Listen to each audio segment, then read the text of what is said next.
Hello and welcome, Neko here with another video response to Andy Edwards. And this time Andy Edwards has a special guest with his video, which is Richard Charles of the channel Just Richard Charles. And they're talking about the 10 worst ideas in rock history. And as you can tell from the title of my video, this is going to be a video where I disagree with a lot of points. Now, of course, some people may look at the screen cap I chose and think it's weird that I put a thumbs up, but that is because I do find their banter enjoyable. Likewise, just because you disagree with someone doesn't mean you can't like something about them, or even find something agreeable. And of course, because I find enjoyment in the banter, I did choose a screenshot that featured a jar that they talk about. Before I go into further, I know a lot of people like to have their lewd thoughts. Please redirect your lewd thoughts to Yu-Gi-Oh! Okay? Think about the Yu-Gi-Oh! Jars. No, try not to think lewdly. And if that opened a whole can of worms for people, or jar worms as I should say, my apologies. Oh god, I'm already thinking of some stuff. Okay. But hey, this is not going to be me talking about things like the Metalli Whacker. That does look like a sad thing to see. But anyways, to go into like some of the things, as usual for my videos, I'm going to talk about the things I agree with before I go into what I disagree with, as well as a point that I'm surprised that neither of them went into, that I do think is also disruptive to music.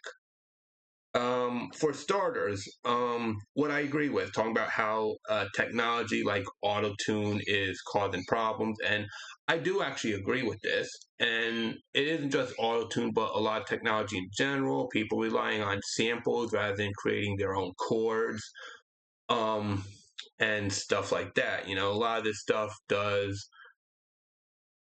stuff I would honestly say is disruptive for music. It doesn't really add anything, and if anything, it can take away from the expression. And don't get me wrong, it's possible to be expressive and artistic with this, but a lot of times people's approaches with technology is not very artful. So there is that. And then there's also the whole thing about how a lot of people attempt to be popular, such as those who try to be the next Nickelback, or worse, companies that push for the next Nickelback. And all it really did was cause stagnation.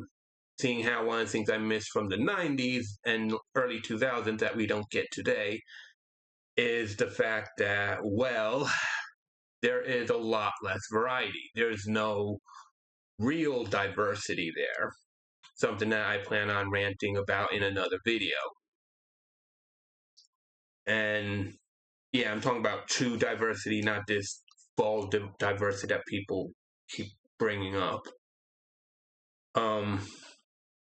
Anyways, now with that said, on to things where I do disagree, but oh yeah, one other thing that I'd also agree with them is the whole mess with Napster. That was another thing that I say was absolutely disruptive. You know, rather than finding ways to work with Napster, people just fought them and it was just a mess. So there is that as well. Now on to things where I would disagree, but I can see their points. There's only two things here to talk about. First is MTV. MTV is basically a blessing and a curse. Now, the blessing of it is that you do have multiple artists, both visual artists and audio artists, come together, working together, especially working with writing artists to create some very, very well done music, very good entertainment, good shows and shorts and stuff like that, and animated movies and things like that, as well as live action films with good music. And there's also another good thing with MTV, which is that people who are not exposed to this music normally, MTV ends up being a gateway into what's out there. So that is the good of what MTV does. But of course, there's also a lot of bad, such as the fact that MTV actually, for a long time, before Michael Jackson came along, MTV was actually let's just say they definitely went against every definition of diversity. We'll just leave it at that. Yeah, MTV was a bit of a mess in its early days, but then it got better until it got worse again, which I'm going to go into later. And then there's also the one big negative of MTV, which is that, especially like rock music is an excellent example, because when a lot of people get introduced to rock music through MTV, they look at it as just the glitz and glam and nothing else. They don't pay attention to the heart and soul of rock music. And it's the same with other music as well. They'll look at something that's just surface level and have a shallow opinion of something that's within music, but they don't look deeper into, like I said, what is the heart and soul of that music genre. And we also see the same thing with rap and hip hop as well. A lot of people think either it's about clowning about or it's about doing illegal activity, but when you look deeper into it, there's more to it, such as how people use music as a medium to talk about what life is, what's like living in hard times. And unfortunately, some people will take to that using MTV to think that it's about glamorizing the hard times when it really isn't, which is also why you end up with a lot of bad fake rock, rap, and hip hop. So it goes across multiple music genres. So that is the curse of MTV, in that it presents this very shallow presentation of what music is. And then there's the pop punk thing. And this is another one where this can be a gateway into other forms of music for people who are not aware of it. So, which is why I think it's not a big deal. And I do admit that there is some pop punk music like Blink 182 and Green Day that I do find enjoyable. Although I will admit those are not the kind of stuff that I listened to during my teen years that would be among my favorites list. And if people look wondering about that, I have this from my history. And the thing that separates this from everything else is that I do actually have music CDs with their respective music. Gorillaz is a pretty obvious thing looking at how I'm doing this. So, but yeah, I do have. Whereas with like Blink 182 and Green Day, I didn't bother buying music CDs of them because I didn't find it that enjoyable.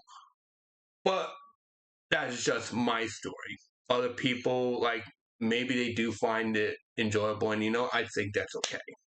And I don't think it's a big deal, especially since, like I said, it does allow some people means to branch out into other music that they otherwise would not be exposed to. But of course, though, there is another problem with pop punk and stuff like that, which is that it also invites a lot of people who are disrespectful, you know.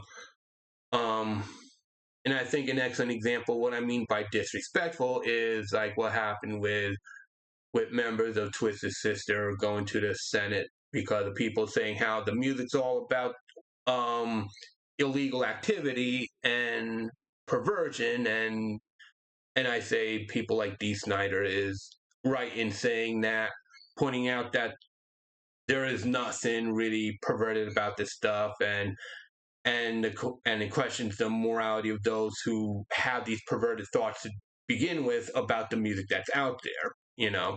Like, who's gonna look at "We're Not Gonna Take It" or "Holy Diver" and then sing? And I know Holy Diver is Dio, not Twisted Sister, but still, who's gonna look at music like that and sing debauchery and perversion?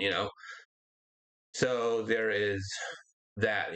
Got the problem with pop punk is that it does invite people who are just disrespectful, who don't understand what the music is about, which of course plays into, again, the curse of MTV.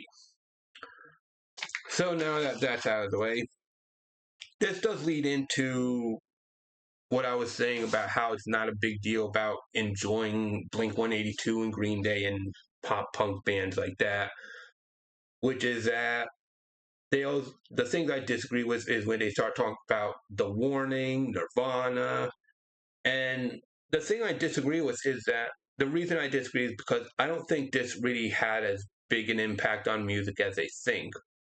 And I do say that while there is an impact, especially from people like Dave Grohl, at the same time, I don't believe it to be truly detrimental because while, yeah, it affects a small pocket of music, it doesn't affect music as a whole. It doesn't reflect on the entirety of rock music or anything like that. It's just that part and the audience that pays attention to that part.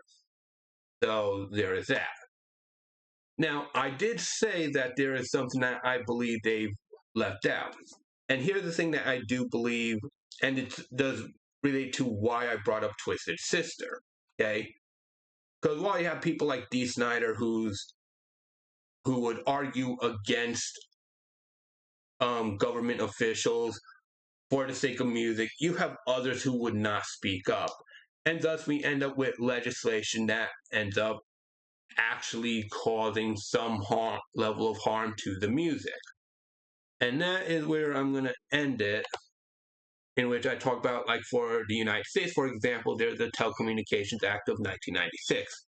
And yes, as you can see from the screen cap above, from the top of the screen cap, this was grabbed by Wikipedia.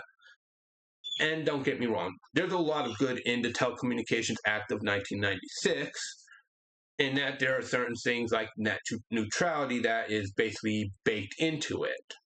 So we wouldn't have certain websites without this.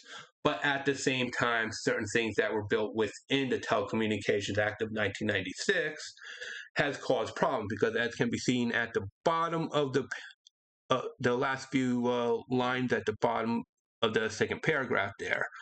At the same time, it is often criticized for enabling market concentration in the media and telecommunications industries.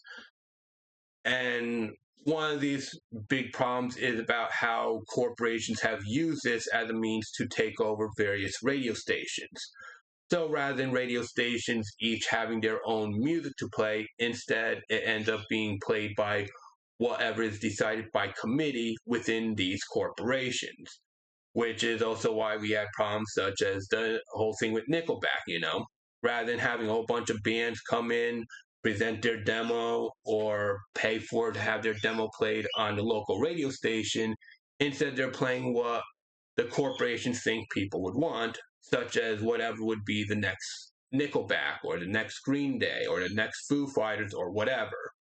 Legislation is something that has caused some level of harm. And while, yeah, there is potential good in some of this, at the same time, certain things that are executed has caused some issues within the music industry. And I do think that some amendments should be done so this way large companies don't just control everything. But unfortunately, something like that is just not going to happen. We don't have enough Dee Sniders to push back against this.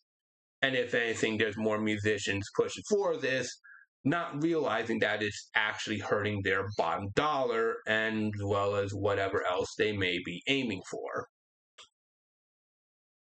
So that is basically my video.